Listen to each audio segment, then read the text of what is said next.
안녕하세요. 닥쳐라 정치입니다.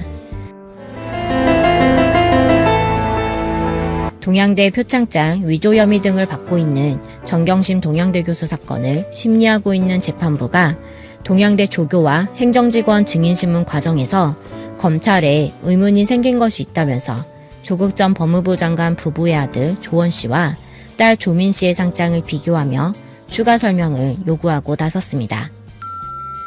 서울중앙지법 형사합의 25-2부 임정엽, 권성수, 김선희 부장판사는 오늘 23일 오전 10시 자본시장과 금융투자업에 관한 법률 위반 등의 혐의로 기소된 정경심 교수의 공판기일을 진행했습니다. 그런데 재판부에서는 조국 전 법무부 장관의 아들의 상장과 딸의 표창장을 비교해보면 하단에 있는 최성해 동양대 전 총장의 직인 전체를 오른쪽으로 이동했다는 것이 검찰 측의 공소사실이다. 하지만 직인 모양을 보면 모양이 부정확한 게 정사각형이 아니고 직사각형으로 늘렸다고 의문을 제기했습니다.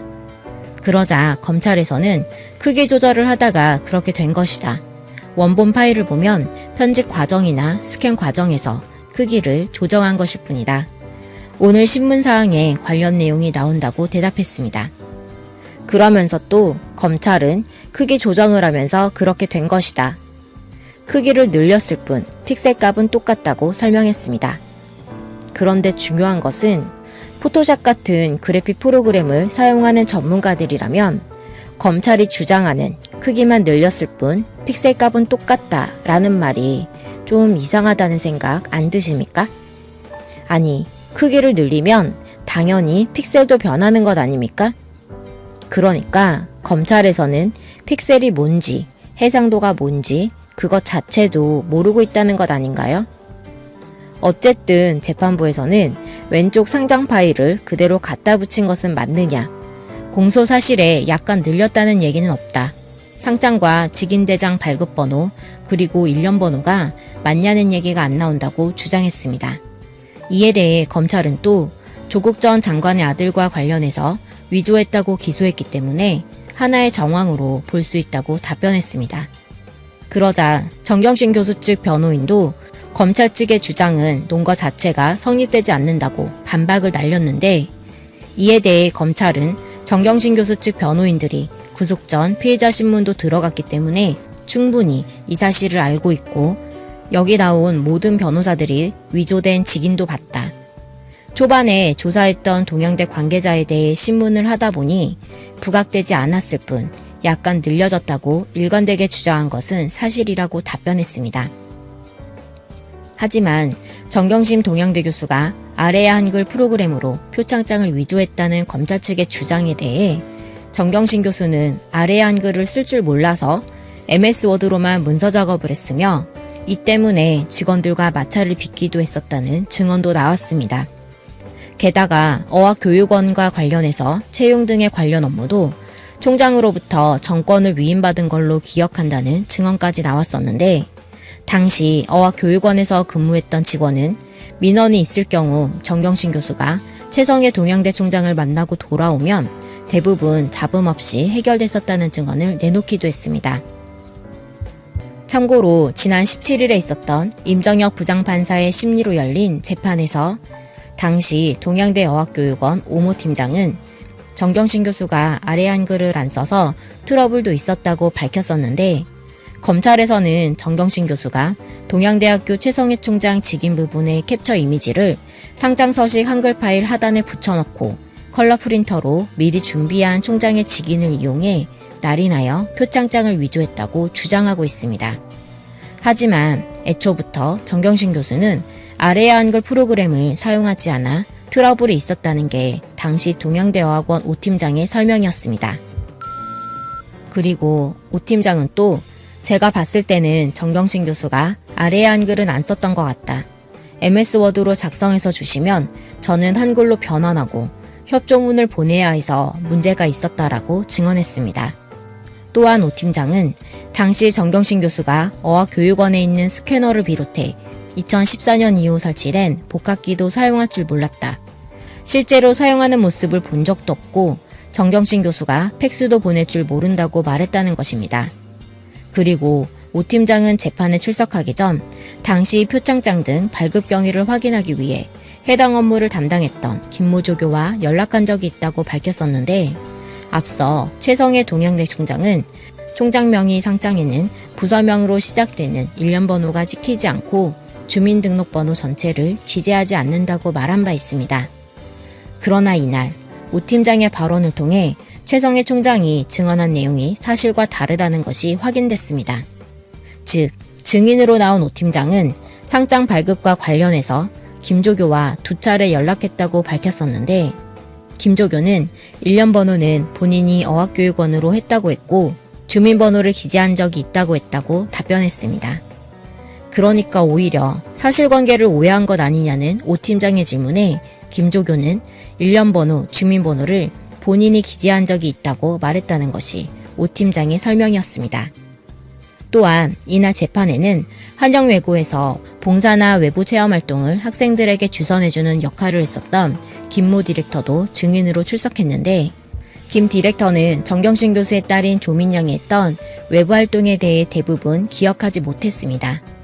다만 김 디렉터는 학부모 모임에서 대학 입시 때 제1 저자 논문을 제출하는 것이 유리하다고 설명했었고, 학부모들 중엔 전문직이 많아서 부모님들이 도와주면 학생들이 경험할 수 있는 기회가 풍부해지겠다 생각했다고 설명했습니다. 그래서 각 학부모들에게 체험 기회 여부를 묻고 지원 여부는 학생들의 자율 판단에 맡겼다고 증언했습니다. 특히 김 디렉터는 검찰이 주장하고 있는 정경심 교수와 단국대 장모 교수 사이에 스펙 품앗이라는 주장에 대해선 어이가 없다는 듯 웃음을 내뱉으며 학부모끼리 주고받는 시스템은 아니다라는 취지의 핵사이다를 날리기도 했습니다. 그런데 부인 정경심 교수와 함께 재판을 받고 있는 조국 전 법무부 장관이 앞으로 허위나 과장된 내용을 담은 언론 기사 등에 법적 조치를 하겠다며 제보를 부탁하고 나섰습니다. 조국 전 장관은 오늘 23일 자신의 페이스북에 많은 시민들이 제 사건과 관련하여 허위, 과장 보도자료를 학교 이메일로 보내주신다. 별도 관리를 위해서 계정을 열었다며 이메일 주소를 공개하며 문제가 있는 언론 기사나 유튜브 내용이나 댓글 등 온라인 글을 발견하면 위 계정으로 보내달라. 검토해서 민사 형사소송을 제기하겠다고 밝혔습니다. 그리고 조국 전 장관은 최근 언론사를 향해서도 정정보도를 청구하는 등 지난해 대대적인 검찰 수사 과정에서 나온 보도에 문제 제기를 하고 나섰는데, 지난 20일에는 또 저와 제 가족의 명예를 지키기 위한 최소한의 방어 조치라면서 시간이 걸리더라도 문제 기사를 하나하나 찾아 모두 조치할 것이다 라고 예고할 만큼 이제는 조국 전 장관과 그 가족들의 시간이 왔다는 것 아닐까요? 그러니까 말도 안 되는 동양대 표창장, 그래픽 전문가들도 위조하기 어렵다는 표창장 가지고 그렇게 난리를 치더니, 아니 작년에 조국 전 장관과 그 가족들을 향해 얼마나 많은 가짜뉴스들이 쏟아졌습니까? 심지어 조국 전 장관 후보자 청문회 때 이철희 더불어민주당 의원이 한 달 동안 조국 후보자 관련해서 쏟아졌던 기사가 무려 118만 건이라고 밝히지 않았습니까? 아니, 최순실과 관련한 기사는 한 달 동안 11만 9천 건, 세월호는 24만 건. 그런데 조국 후보자는 무려 세월호 기사 5배가 넘는 118만 건이 나왔었을 만큼 정말 조국 전 장관과 그 가족들을 향한 공격이 정말 대단했었는데, 그런데 지금은 네이버에서 조국이라는 이름을 검색해보면 67만 8,284만 건이 검색되고 있습니다. 그러니까 그렇게 많았던 기사들, 100만 건이 넘었던 그 기사들이 지금은 다 어디로 가버렸을까? 한마디로 삭제되고 있다는 것 아닙니까? 어쨌든 조국 전 법무부 장관이 이렇게 언론과의 전쟁을 선포하며 앞으로 법적 조치를 취하겠다고 밝히니까 온라인 커뮤니티에서는 체했던 기분이 싹 내려갔다. 장관님 응원합니다. 교육을 제대로 해야 한다. 선처하지 마세요. 라며 응원 메시지가 쏟아지고 있습니다. 그리고 김어준 공장장까지 나서서 엊그제 뉴스공장에서 뭐라고 했냐면, 소스가 다른 크로스 체크도 없이 오로지 검찰 빨이기만 하거나 재판 과정에서 해당 의혹들이 사실이 아닌 것으로도 분명히 드러났는데도 여전히 제목 장사를 하는 것이거나 이런 보도들이라면 저는 조국의 싸움을 적극 지지합니다.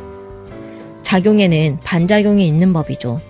해당되는 기자님들, 형법 국내 권위자의 법적 싸움에서 다들 잘 살아남길 권투를 빌어드립니다. 라며 핵사이다를 날렸습니다. 그러니까 무슨 기사를 쓰려면 김어준 말처럼 크로스체크라도 해보고 써야 되는 거 아닙니까?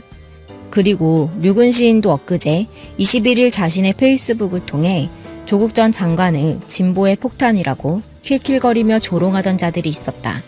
과연 폭탄이 분명하다라며 그동안 조국 전 장관을 향해 진보의 폭탄이라고 조롱했던 사람들을 향해 시원한 대받아치기를 시전했는데 뭐라고 했냐면 조국 전 장관을 진보의 폭탄이라고 킬킬거리며 조롱하던 자들이 있었다. 과연 폭탄이 분명하다. 한번 터지고 보니까 검찰도 내장이 다 드러나서 시커먼 속이 보이고 언론도 창자까지 꽉 찬 오물들이 보이고 입진보, 사이비진보, 가짜진보, 기회주의자, 위선자, 돌대가리, 버러지, 쓰레기, 양아치 오늘에 이르러서 대학의 썩은 똥창까지 다 함께 터져서 헐떡거린다. 이쯤 되면 폭탄도 보통 폭탄이 아니라 핵폭탄이다. 전무후무한 폭탄이다. 이런 폭탄을 그냥 묵혀두어서야 쓰겠는가? 이런 핵폭탄을 그냥 묵혀두어서야 쓰겠는가? 나는 당장 눈앞의 폭탄주를 묵혀두어서야 쓰겠는가? 라고 말했습니다. 그러니까 최고의 형법학자로 정평이 난 조국 전 법무부 장관이 이렇게 강경한 대응을 취하기 시작하자 그동안 맘 놓고 끄적대던 수십만 개의 가짜뉴스들이 대대적으로 삭제되고 있다는 것 아닙니까? 하지만 그래봤자 조국 백서에 다 남아있어.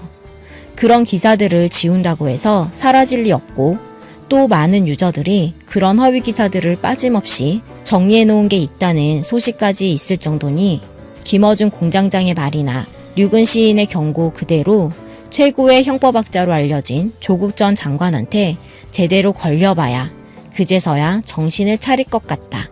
이런 생각이